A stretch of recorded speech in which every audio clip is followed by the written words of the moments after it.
Pensé que ya No, está. ahí recuerden que no. Ah, Listo. muy bien.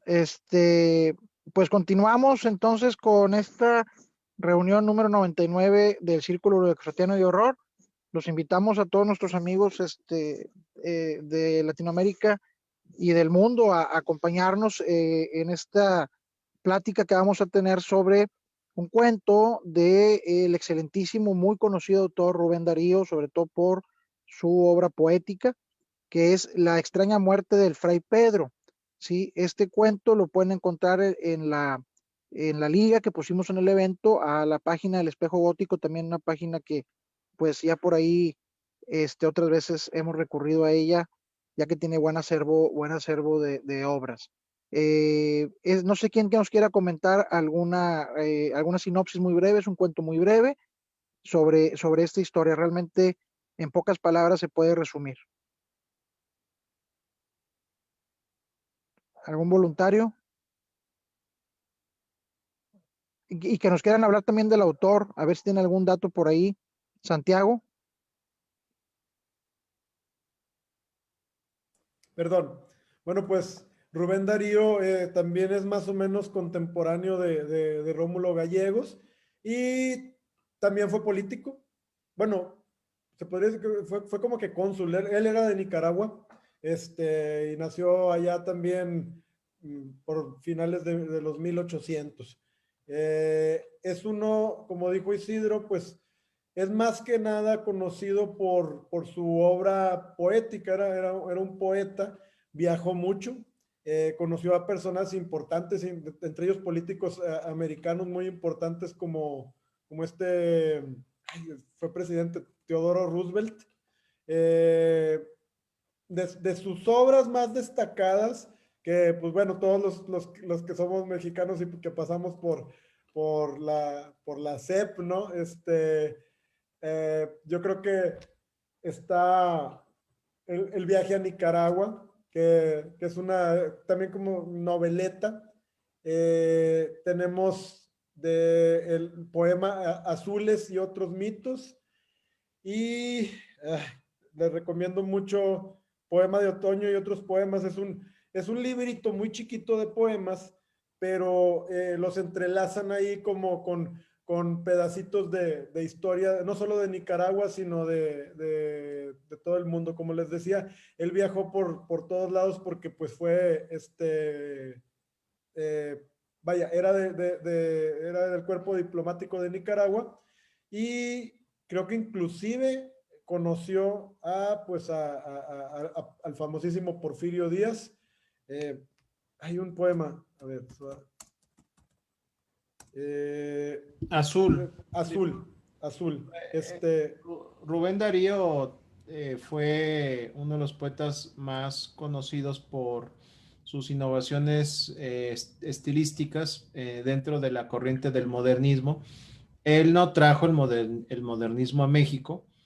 Eso, pues, en todo caso le correspondería a Gutiérrez Nájera, pero y no fue el único poeta latinoamericano que abordó el modernismo, pero sí creo que fue el más inteligente en adaptar el verso alejandrino francés y otras innovaciones poéticas a la métrica castellana, y también fue, creo, un buen exponente de las ideas modernistas a finales del 19, en la Belle Époque. Y creo que el cuento demuestra pues su fe pues, ¿cómo podemos llamarlo? En el positivismo científico, vamos a llamarlo así, ¿no? Por encima de las creencias religiosas y de la superstición. También nada más agrego que al igual que Castellanos, hay varios premios Rubén Darío, ¿verdad, Ramón? Bueno, creo que hay más de uno, pero sí hay al menos un premio importante Rubén Darío a las letras. Creo que incluso la UNAM, a lo mejor Neto no está, pero la Facultad de Filosofía y Letras de la UNAM tiene un premio Rubén Darío. de poesía. Muy bien. Bueno, pues muchísimas gracias, Santiago. Pues el cuento realmente es muy breve. No toma mucho tiempo leerlo. Está también, digo, para la época bastante fácil de leer. Y él mismo nos narra la tragedia del Fray Pedro de la Pasión, que es un religioso que tiene gran pasión por la ciencia y amor por el conocimiento, ¿no? Nos dice que pues este religioso, este fray, este fraile lo que pasa es que él quería investigar científicamente y aplicar de alguna manera las técnicas de la ciencia en ese entonces más moderna para descubrir o para investigar los misterios teológicos de Dios, ¿no? Lo cual pues constituye una blasfemia en sí misma, o sea, un acto que rebaja o que desafía, digamos, a la fe, y pues es una especie de diatriba sobre fraile que al hacerlo pues está tentando de alguna manera a Dios o se está, digamos, comportando con apego a ritos demoníacos o está actuando en contra, ¿no? De lo que designa la religión, en este caso católica. Lo que tiene el cuento es que está escrito de una manera interesante. Nos hace un pequeño inventario sobre algunos de los conceptos científicos que eran los que estaban en la vanguardia en la época. Por ejemplo, por citar un pasaje, dice: llegó a manos de Fray Pedro un periódico en que se hablaba detalladamente de todos los progresos realizados en radiografía, gracias al descubrimiento del alemán Röntgen, quien lograra encontrar el modo de fotografiar a través de los cuerpos opacos. Supo lo que se comprendía en el tubo Crookes y de la luz catódica del rayo X. Vio el facímil de una mano cuya anatomía se transparentaba claramente y la patente figura de objetos retratados entre cajas y bultos bien cerrados. Entonces, él empieza a saber de estos grandes avances científicos y él quiere investigar, ¿no? Es aquel viejo mito el doctor, el hombre docto sabio que al querer conocer la naturaleza desafía a Dios o se cree Dios o quiere convertirse en Dios y por lo tanto pues llega a recibir su merecido moral, digamos, de manos del poder divino. Sin embargo, este cuento está escrito de un modo irónico, en el cual Rubén Darío se burla de estas pretensiones de la iglesia que lo que buscaban era pues promover una especie de oscurantismo o veían en la ciencia a un desafío contra Dios, y termina pues por lo tanto siendo una caricatura de cómo muere este fray Pedro, al cual, por citar el último pasaje, se pregunta a otra persona, dice: ¿ha visto su reverencia esto?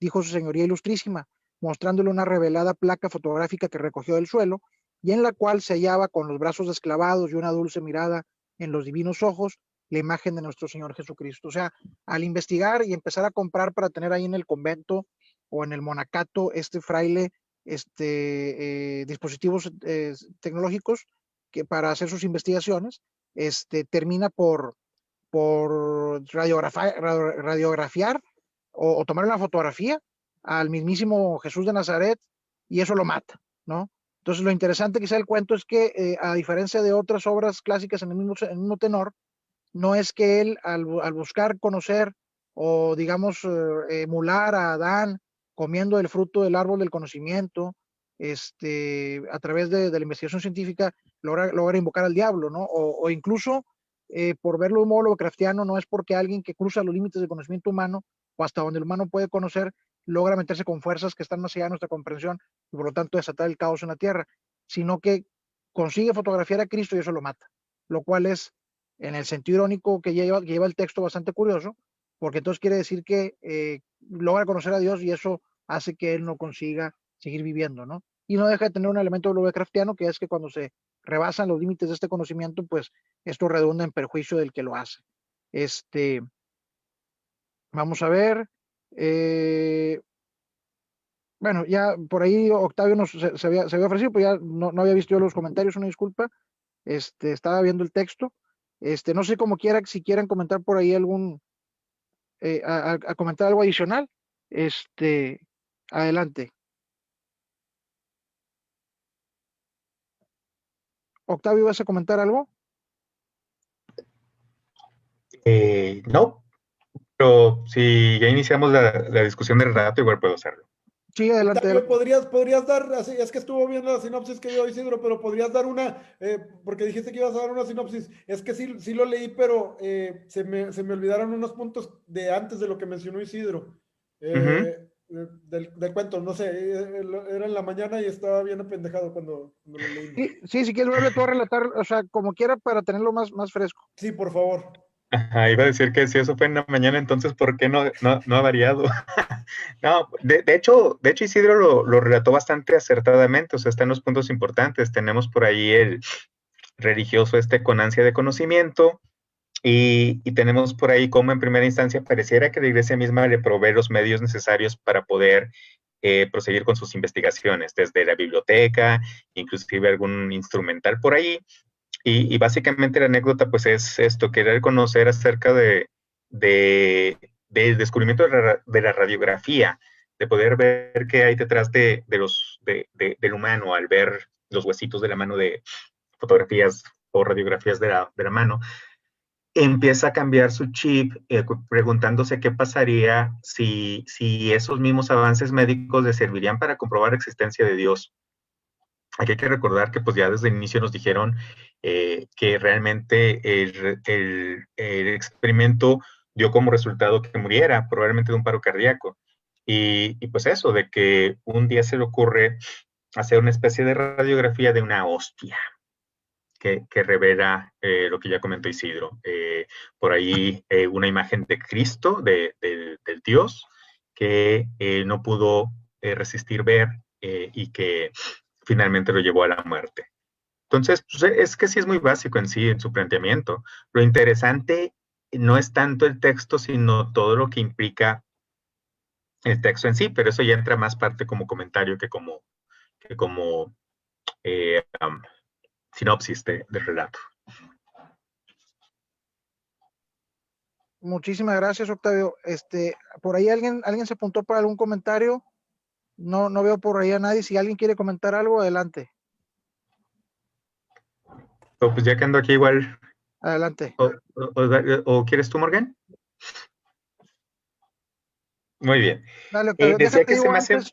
que me recordó, ahorita para que lo comiences al final después de tu comentario, me recordó un cuento que creo que tú alguna vez recomendaste, aquel de la persona que tomaba una droga para emular el dolor de la cruz, no sé si te acuerdas.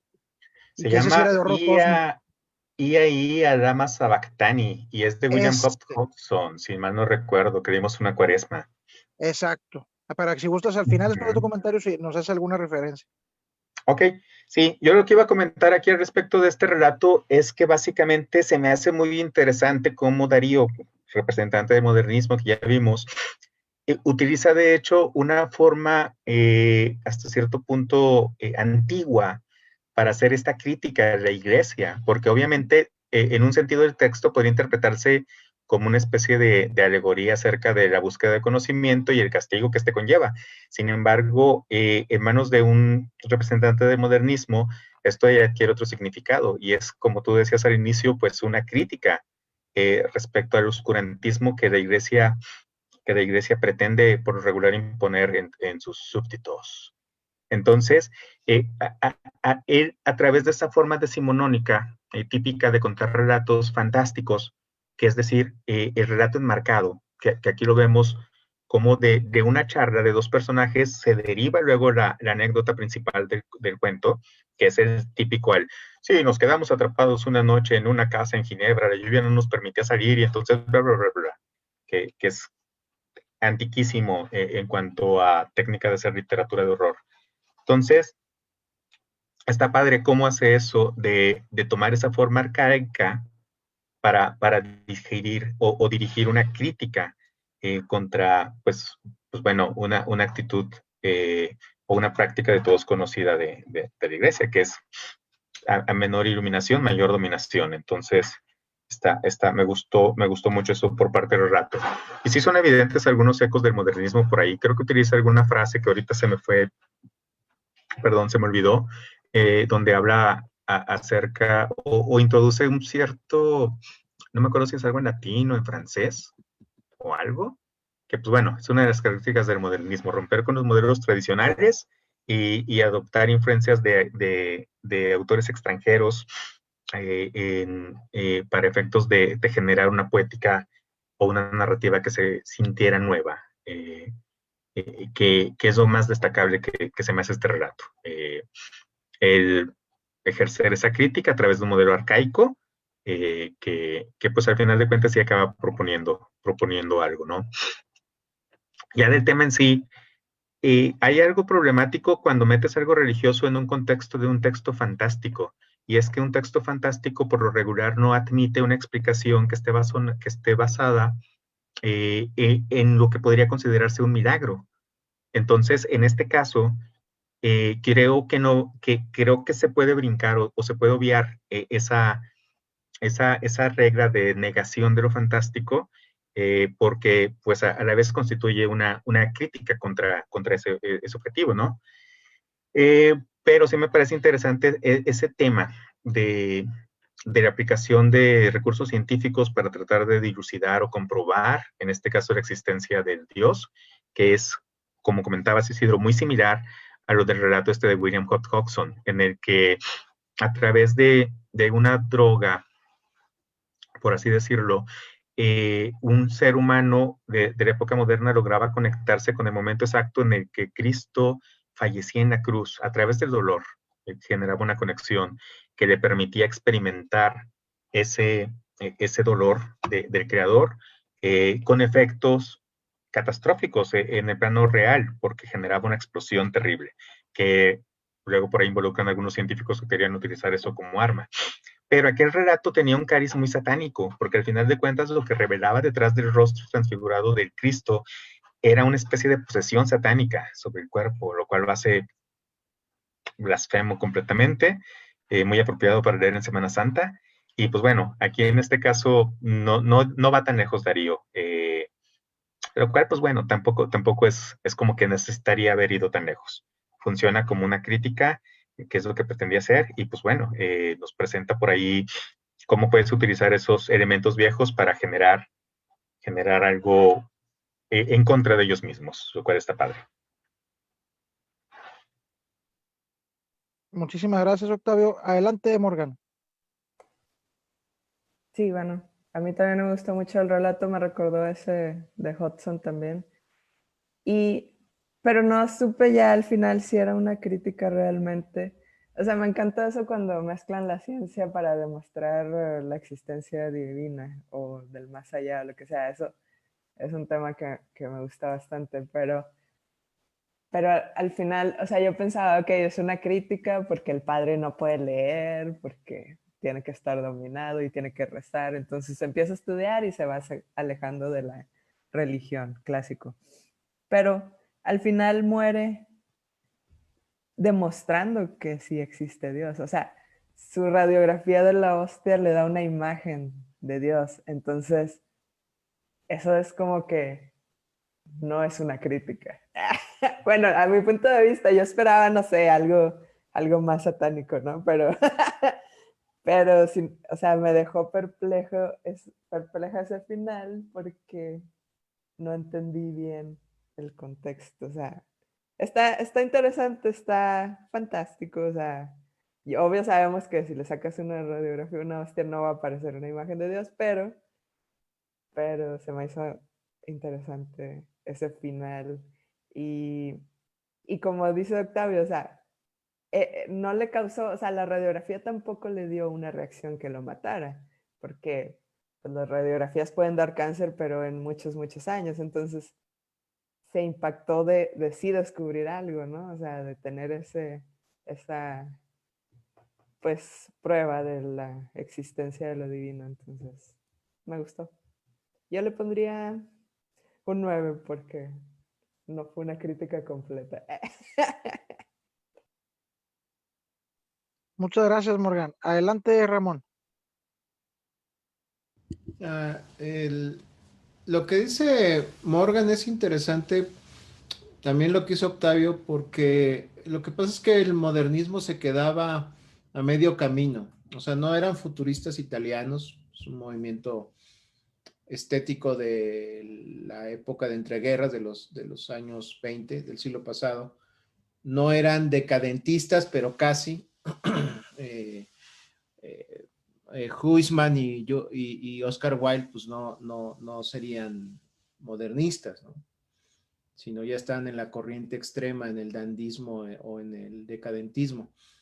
Pero los modernistas tenían una idea muy ambivalente frente al legado religioso, sobre todo el modernismo hispanoamericano. Ellos no sabían muy bien qué hacer con la herencia religiosa. Por un lado, Gutiérrez Nájera era un gran lector de Santa Teresa de Ávila y de otros, San Juan de la Cruz, por ejemplo, y de otros místicos poetas del catolicismo. Entonces, que le aportaban una estética y una forma de acercarse al fenómeno poético, pero también le daba como a Díaz Mirón y a otros Dufo y a otros modernistas en México, les daba repelús el clero latinoamericano, en este caso mexicano. O sea, tenían una situación, una actitud muy ambivalente.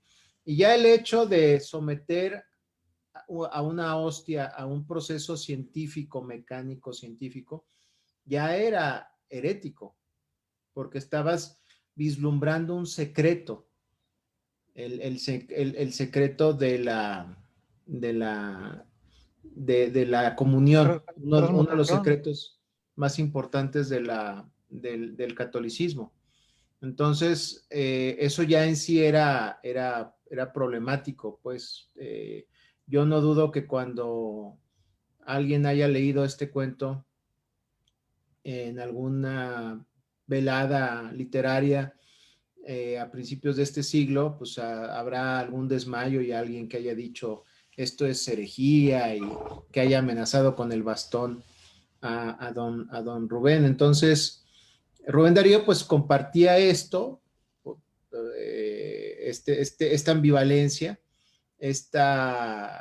no saber muy bien qué hacer con la herencia católica y pues dada la influencia francesa, pues querían de alguna u otra manera romper con lo sofocante de lo católico y retomar lo místico en el aspecto estético nada más, ¿no? Entonces yo creo que el cuento tiene muchas lecturas, pero me parece que sí hay un contexto herético en él, hay un contexto de estar asomándote a algo que no deberías conocer y por eso se murió el sacerdote, bueno, el fraile, por andar metiendo las narices con la ciencia y la tecnología a cosas que no debería conocer el ser humano, que es la raíz de Lovecraftiano, ¿no? De lo Lovecraftiano. Muchas gracias, Ramón. Adelante, Talamantes. Sí, gracias. Bueno, quisiera mencionar que este cuento en particular tiene dos versiones. La primera es que se me hizo raro porque yo recordaba haberlo leído con otro nombre y resultó que el nombre de la versión original era Verónica.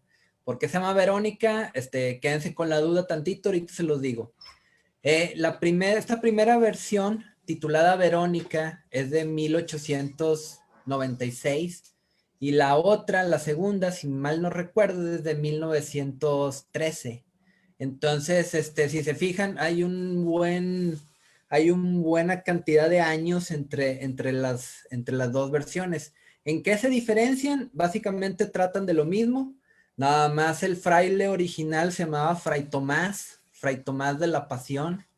Y igual, era un espíritu perturbado por el demonio de la ciencia, un religioso, que dedica su vida, pues, por el saber, llegar al saber supremo, y se pone a ver todo tipo de ciencias ocultas y saberes primigenios y todo ese tipo de cuestiones, o sea, conocimiento prohibido básicamente.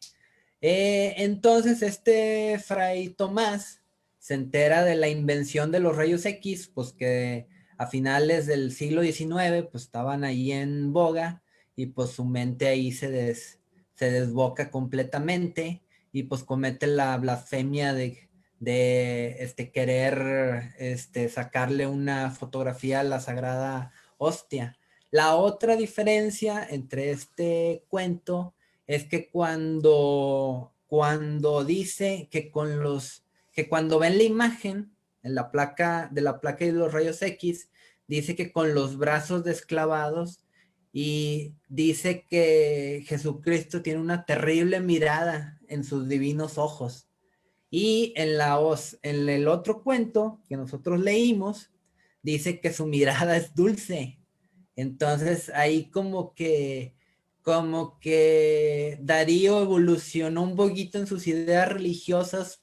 No sé si la segunda versión también sigue siendo la mirada abrumadora o la mirada juzgadora la que mata al fraile, pero en la primera tiende a ser un poquito más misteriosa, porque hasta el título era más sugestivo, o sea, contraponiendo la experiencia del fraile con esta santa judía que encontró a Jesús camino al Calvario y que le limpió el rostro donde se quedó impresa la cara. Y también que Verónica, al final de cuentas, es como que una palabra compuesta del latín vera y del griego eikon, que es imagen. O sea, Verónica, desde ese punto de vista, significa imagen verdadera. Entonces está muy interesante esas sutiles diferencias entre los dos cuentos después de varios años. Y quizás si hubiéramos leído el de Verónica, a lo mejor nos hubiéramos llevado más con nosotros la idea de que Rubén Darío sí era un poquito más blasfemo de lo que leímos en esta versión. Entonces está muy interesante, y como es un cuento cortito, búsquense el de Verónica también. Muchísimas gracias, Pepe. Adelante, Chago.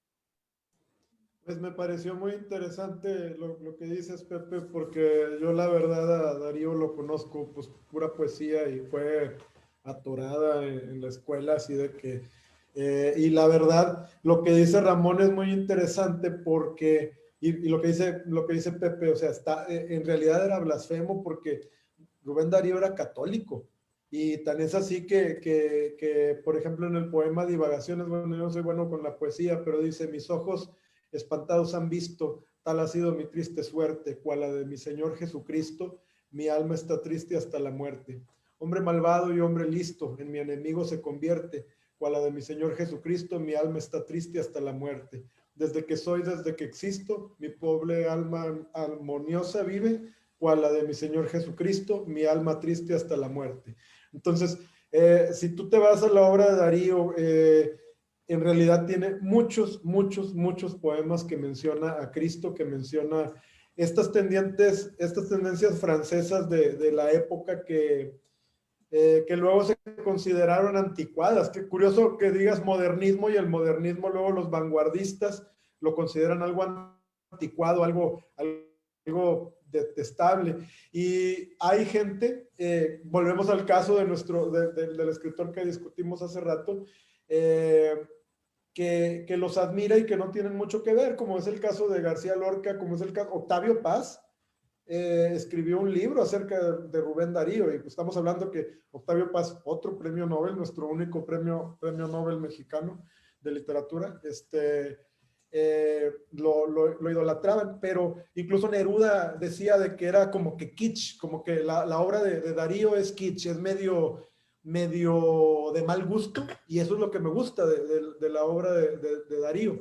Estamos hablando de gente que comenzó a escribir poesía 50 años después de él, ¿verdad? Después de Darío. Este señor que escribió Suave Patria, Ramón López Velarde, el tocayo de Ramón, nuestro escritor de aquí, también le dedicó, era casi de la época, a lo mejor era 10 o 15 años más joven que Darío, pero sí decía que era uno de los mejores poetas y que él escribía poesía gracias a Rubén Darío. Estoy mencionando estas cosas históricas porque este cuento me dejó pensando, no lo entendí, lo voy a volver a leer, porque no entiendo qué quiso hacer Darío diciéndote esto, porque a veces, como dice Ramón, pasó como cuando sacaron la película de Jesucristo Superestrella, me contaba mi papá que el padre de la iglesia les decía, y el que vaya a ver Jesucristo Superestrella va a ser excomulgado, y estás hablando que es una película pues muy bonita en realidad, o sea, te retrata la vida de Jesucristo, pero con música, eso es lo que está padre. Y eso se consideró en los, ¿qué fue? Pepe, 70s, no me acuerdo de cuándo, de qué año, más o menos, ¿verdad? De los 70s, esa película. Y estás hablando de que en Monterrey te decían que te iban a excomulgar, pero bueno, también cuando vino Marilyn Manson te decían que si ibas al concierto te merecías el infierno. Entonces, yo no entiendo qué pasó con este relato, si es una crítica, si es de sus últimos o primeros relatos, porque yo, repito, conozco su poesía, pero sí, mucha de su poesía, como de divagaciones que acabo de recitarlo mal, pero lo recité, menciona a Jesucristo. Entonces me es muy interesante y voy a analizar un poco más. Gracias, Pepe, por recomendar que hay más prosa de Darío. Muchísimas gracias, Chavo. Por ahí nos comentaban saludos a Alicia Hinojosa. Me parece que nos mandó saludos por medio del chat. No sé si alguien más había pedido la palabra, discúlpenme. También hay un comentario de Caro Arriaga.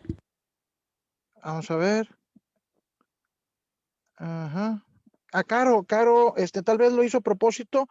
Nos dice Caro comparando el Antiguo Testamento y el Nuevo. Un saludo y un abrazo a Caro, por a ver, se conecta porque por aquí siempre tiene muy buenos y atinados comentarios también. Perfecto. ¿Alguien más por aquí nos iba a dar algún comentario? Talamantes. Talamantes, adelante. Otra vez.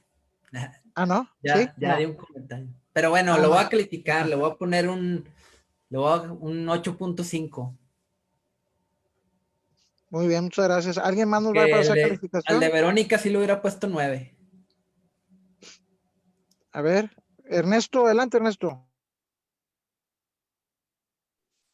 Hola a todos y a todas. Pues muy interesante todo lo que estuvieron comentando sobre este relato de Darío, que a mí lo que me gustó del relato es que encontré muchas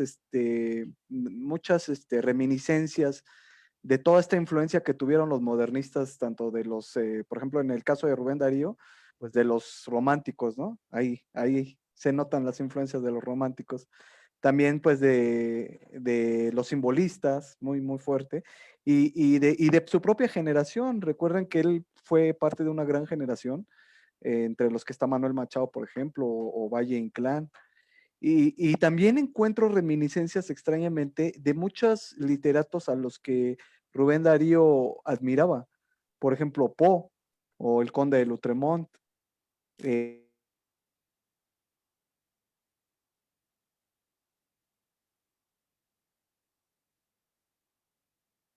Parece que no se escucha bien, Ernesto.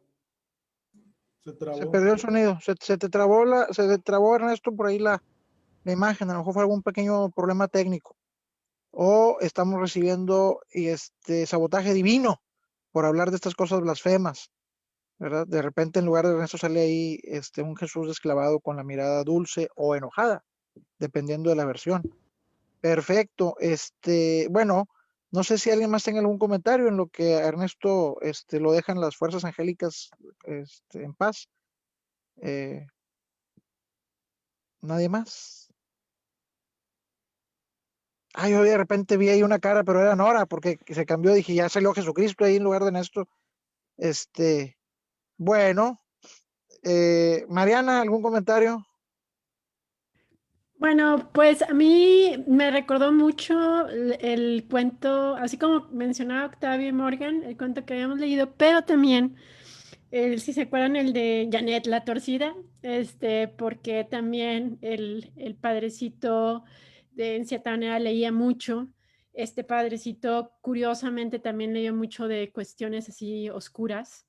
Janet la Torcida de M.R. James, que tuvimos la oportunidad de leerla y que, bueno, si no acabas muerto, acabas loco, ¿no? Y eso es lo interesante cuando quieres saber más. Y yo creo que eso también es una temática constante en la literatura de horror, bueno, o del weird de los 20, pues hablando de Lovecraft, ¿no? O sea, ¿cuántos de sus cuentos tiene que ver con el conocer algo, querer conocer algo, atreverse a utilizar, a lo mejor en este caso, un artilugio que pues te lleva a la perdición, ¿no?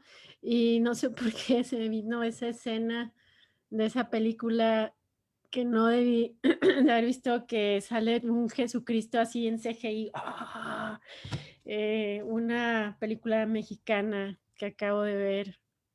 A lo mejor saben cuál es. Ah, sí, muy buena.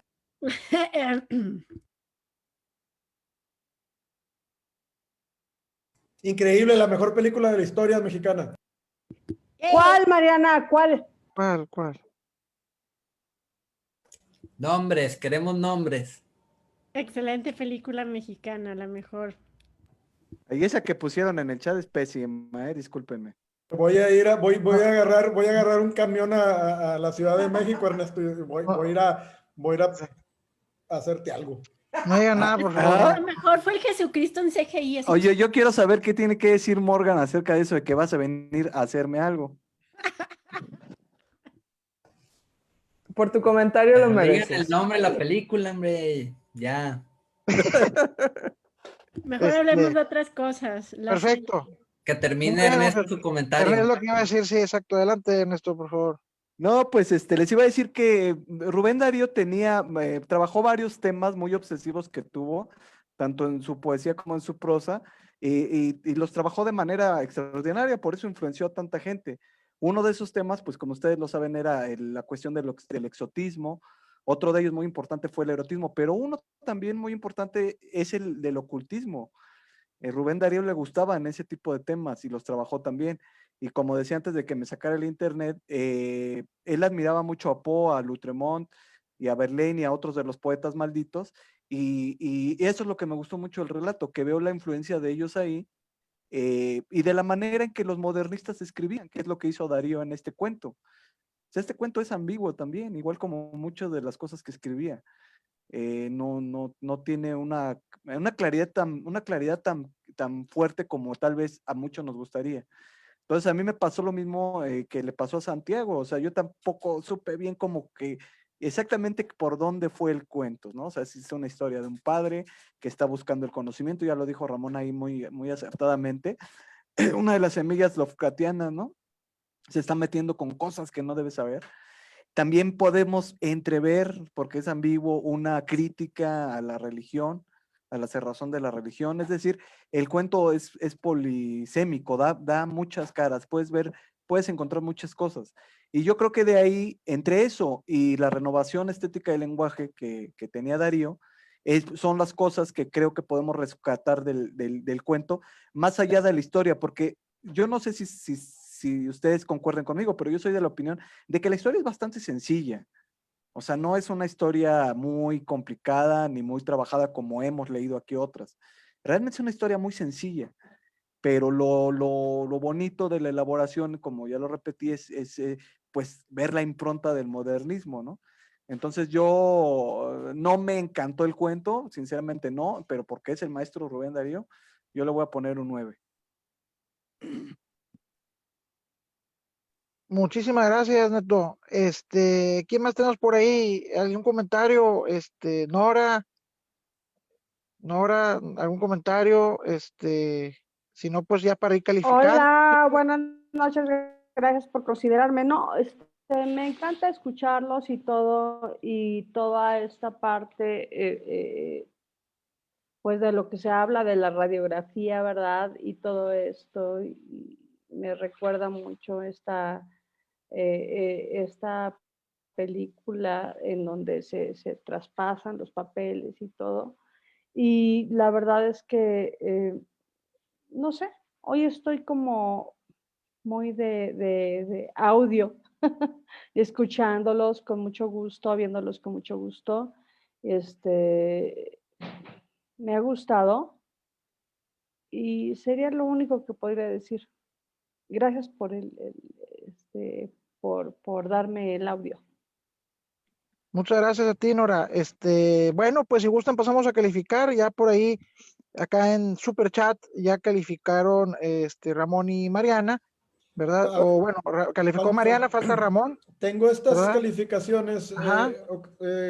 Octavio. Tengo a Morgan con 9, tengo a Pepe con 8.5, Neto con 9, yo le puse 9, Mariana 9, me faltan Ramón, Octavio, tú, y creo que nada más, a menos que Yo le pongo 9.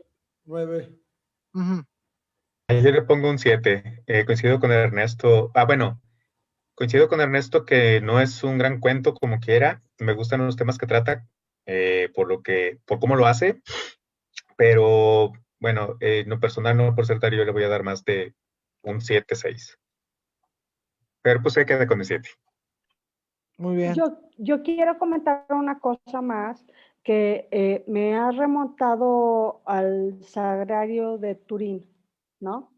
A toda esta radiografía, a toda esta parte religiosa, en donde nunca nadie va a saber si fue verdad o mentira. Yo lo fui a ver, tengo imágenes en mi casa, tengo agua bendita del Sagrario de Turín, y nunca nadie vamos a saber si esta historia es cierta o no. Y es entonces lo que a mí me detona, ¿no? Porque entonces la certeza te detona el no tener el temor.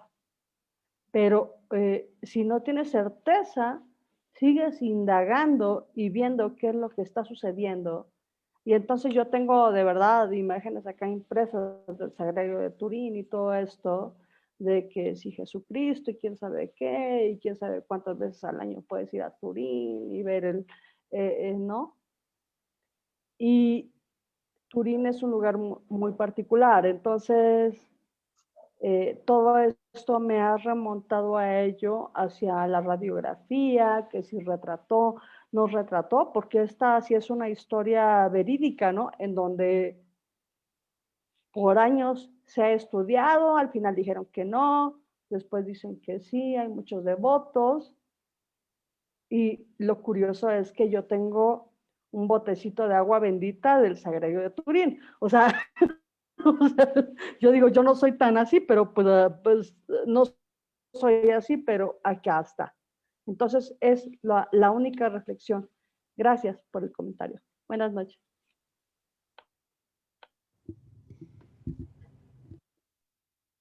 Muchas gracias a ti, Nora.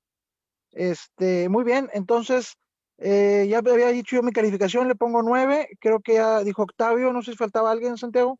No, se me hace que vamos con 8.64 para el maestro Rubén Darío. Nada más nos faltó Ramón, Perfectísimo. pero Ramón se fue. Perfecto, no, al contrario, pues bueno, entonces ahí quedamos. Muchísimas gracias a todos los que nos acompañaron. Vamos a continuar transmitiendo, Mariana, vamos a un break. Vamos a dar un break, vamos a terminar la transmisión, pero vamos a regresar con Conan.